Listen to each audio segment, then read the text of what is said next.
अपने सुख का साधन बनाया हुआ है, आत्मवस्था प्राप्त होती है, भोगों से बचता है, चिंताओं से छूटता है। యోగం అనేది ఇప్పటి నుంచే కాదు, సత్యయుగం నుంచి, ద్వాపర యుగం నుంచి, కలియుగం నుంచి, త్రేతాయుగం నుంచి ఈ యోగం అంతా నడుస్తూనే వస్తుంది। ఈ యోగం ద్వారా మనిషి देखा गया है कि त्रेता युग में राम रूप में वशिष्ठ द्वारा योग सीखा और अपने आप को इस योग बनाया कि मैं क्या करने आया हूं और क्या करके जाऊं। चांद उपजे, हजारों सूरज हो, गुरु के बिना ज्ञान की प्राप्ति देने वाला कोई नहीं। पृथ्वी सूरज आता है, चांद भी होता है, जल भी होता है, वायु होती है, सब कुछ होते हवा से। हमें अशांति मिलती है, दुख मिलता है, चिंता मिलती है, फिक्र बढ़ता है, बंधन बढ़ते हैं। इसका मतलब सिद्ध हुआ कि ये सारे धंधे जितने भी है ना, हमारे बंधन के कारण है। देश के अंदर देखा जाए कोई प्राणी ऐसा नहीं जो छाती पर हाथ रख के कि मैं बिल्कुल ठीक हूं। सभी को शरीर का, मन का, बुद्धि का, आत्मा का जरूर कोई ना कोई चक्कर है। ये समर्थन गुरुओं ने शुरू से ही योग की कला बताई। एक भोग है, एक योग है।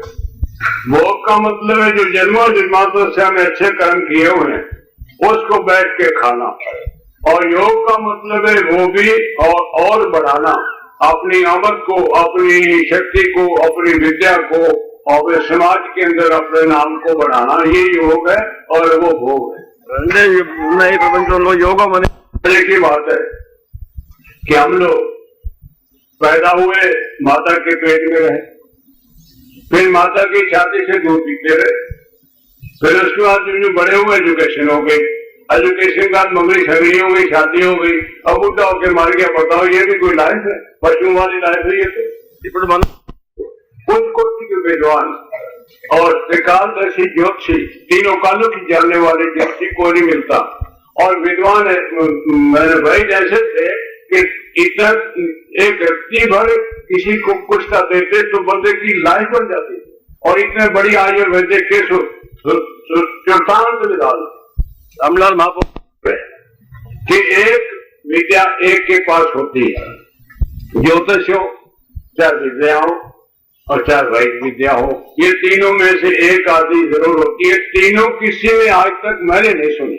ये मूर्ति है, वकील इंजीनियर नहीं होता, इंजीनियर वकील नहीं होता, तो अलग अलग पार्ट हैं और उसके अंदर हमने अपना जीवन पास कर देना होता है। ये लाइफ आपकी आदि से अब तक चलती है। फिर ऐसा वकील है, इंजीनियर है जो शरीर छोड़कर फिर वैसा ही वैसा इंजीनियर पैदा हो जाए और वकील पैदा हो जाए, खा पढ़ के फिर जाएगा ऊपर, उतने वर्ष लगेंगे जितने पहले लगे थे। वकील बनना या डॉक्टर बनना मामूली बात नहीं है। हजारों लाखों रुपए खर्च हुए, शरीर पर प्रभाव गलत सही पड़े और फिर जाकर 50 साल में जाकर वकील खड़ा हुए कोई तैयारी के अंदर, पहले नहीं हो सकता। कोई भी काम करो तो सालों साल जाकर कुछ पता लगता है कि मैं जिंदा हूँ या जीता हूँ या मैं ठीक अपने काम को समेट सकता। इंजीनियर कौन व्यक्ति जो 50 साल तक साबित रहता है, या दृष्टि कमजोर हो जाएगी, या दिल धड़कने लग जाएगा, या हाथ पैर कांपने लग जाएंगे, या कोई आफत आएगी। इतना सुंदर शरीर बालक का होता है, बालिका होता है, देखने को दिल करता है। जब वो एजुकेशन में जाती है तो बिखरती जाती है, तो मन उसका बेकार होता जाता है। और ऐसे ही फिर बड़ा होकर भी आखिर लाभ तो यही होता है कि मरो जन्म, और तो कोई काम होता नहीं। ये बात कहता हूँ आप सब प्राणियों के लिए, वो ये है भगवान कृष्ण ने एक जगत गुरु कराया और योगियों में सरकार है। हम मानते हैं, आप भी मानते हैं। जो शब्द कहे वो ऐसा तो नहीं हो सकते, वो सही है।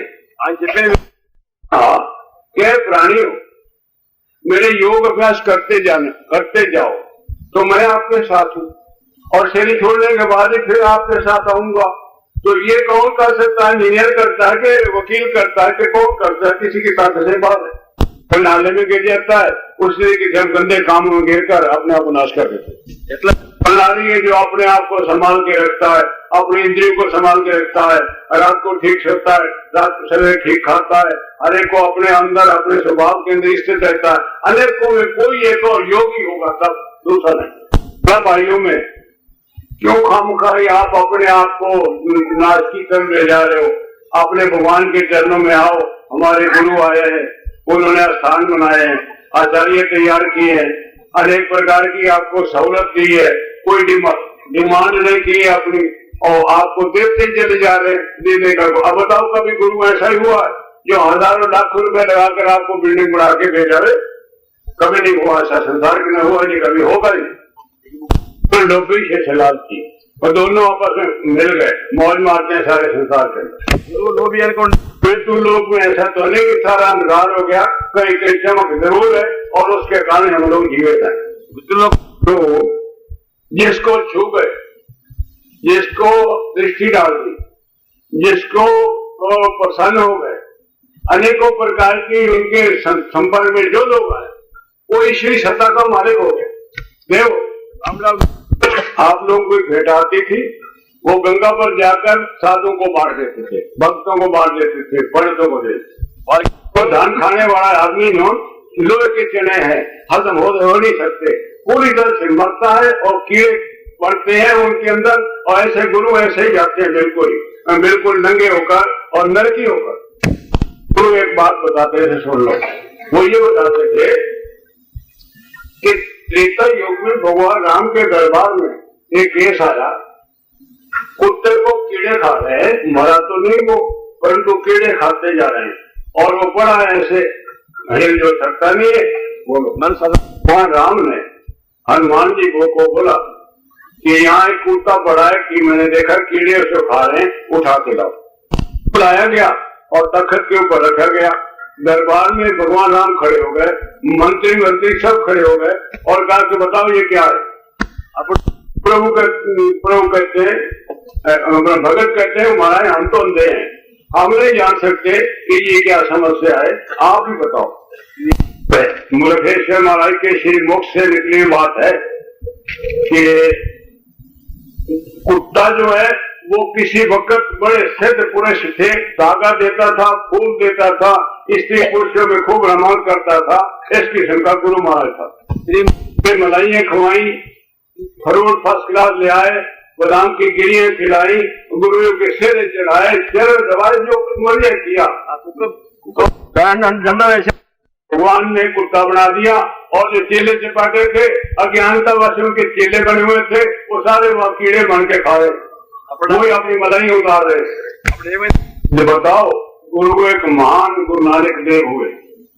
वो कहता है नानक नीक कहे विचार, वारा न जावा एक ही बार, जो तो भावे सारी परिकार, नानक सदा सलामत निरंकार। वर्ड का माना हुआ गुरु वो ये कहता है, कृपा से बचता हूँ, नहीं तो ये संसार के जीना बड़ा कठिन। गुरु नानक में लेके करियर कि अपनी कमाई करो और 10वां अंश निकालो जरूर, ताकि जो आपके ऊपर आपसे आनी है उसकी मैं रक्षा करूंगा, उन्हीं पैसों से, उन्हीं दान खाते थे, उन्हीं सेवा से। रामलाल महाप्रभु विद्वान को चढ़ावा चढ़ते, ज्योति को भी चढ़ते और वैद को भी चढ़ते, सारा कुछ होते हुए भी बांट देना कुछ नहीं पा सकते थे।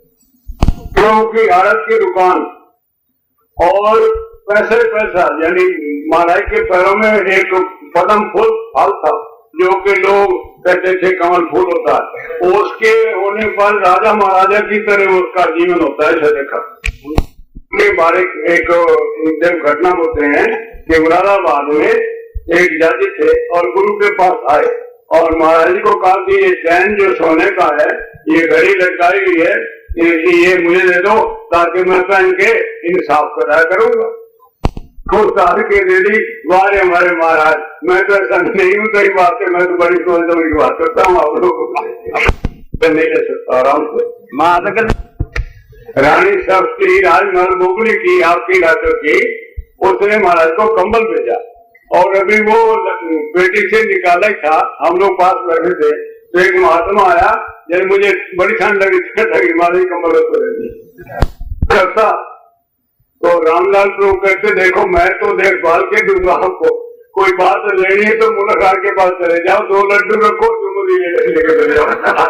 रामलाल का स्थान बनाया है प्रभु जी ने, और उनकी कृपा से ये ममता जी है यहाँ के कई भगत है। एक का नाम है क्या भगत की पूर्णा था और मुरारी है, और 2-4 भगत तो हमारे भी ये आपके बीच में आते जाते हैं, और आप लोग भी इसमें पूरा सहयोग दो, सेवा करो, ना हो सके तो आ ही जाओ, चले जाओ, पौधों को पानी दे जाओ, जो कुछ हो सके करोगे लाभ ही लाभ होगा।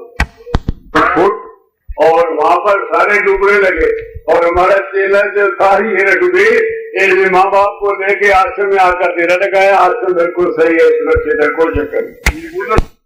तो लोगों का चरण पड़ना चाहिए बस, उसके बाद तो उसमें सत्ता बनी रहती है जन्मों जन्मांतरों तक। महाप्रभु श्री रामलाल जी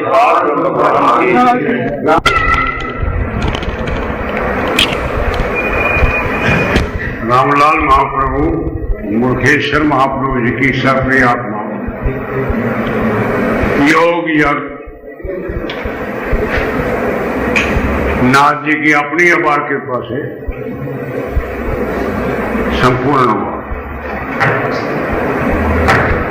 देखे तो नहीं हमने, परंतु ऋषि और मुनि और सिद्धगण सुना है कि ऐसे यज्ञों में स्वयं वरदानंद महाप्रभु श्री रामलाल पार ब्रह्म अनाथनाथ